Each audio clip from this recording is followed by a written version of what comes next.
Piles of evidence, tons of documents, but it's still political vendetta charge. Shifting focus to Manipur, a state that is once again witnessing a spate of violence after two students were abducted and then killed in the state, and their images came out recently after the internet blockage was lifted.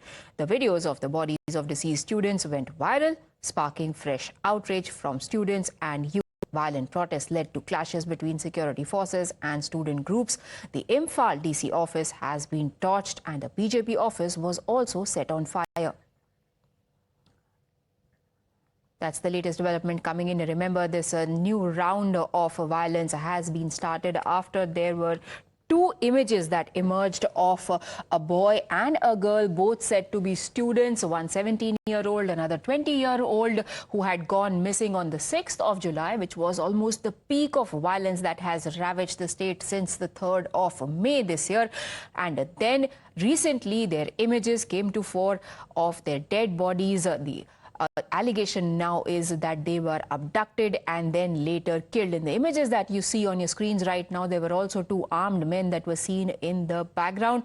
These images came to fore once the internet blockage was lifted and then went viral, sparking protests. Violent clashes have been seen between the policemen in the security forces and students and youth who have taken to the streets questioning the situation in the state, especially when it comes to law and order. Just yesterday, Chief Minister Biren Singh had come out and said that sternest action will be taken against culprits.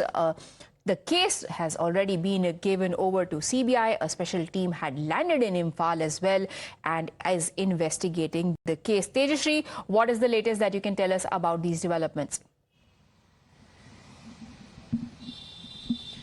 Well, what we are picking up to the latest is that the violence is again erupted in the state of Manipur, particularly in the Imphal city. Student organizations particularly are protesting, demanding action against the accused who were involved in the killing of two students. Remember that the pictures of two students went viral and still the dead bodies of two students have not been found as of now. One male and one female, those who were allegedly killed by a group of mob. And now these student protesters, as we are seeing in the visuals, the students are gathering in large numbers from several parts of Imphal city and demanding, number one, the resignation of Manipur Chief Minister Mr. Biren Singh, and number two, they are demanding that strict action should be taken against these accused. So far, the accused have not been arrested. However, a statement was already issued by Manipur government that the case has been transferred to CBI, and a 12-member CBI team landed in Manipur's Imphal. And now what the major development is, what we are learning is CRPF is now providing security to the 12-member CBI team that landed yesterday.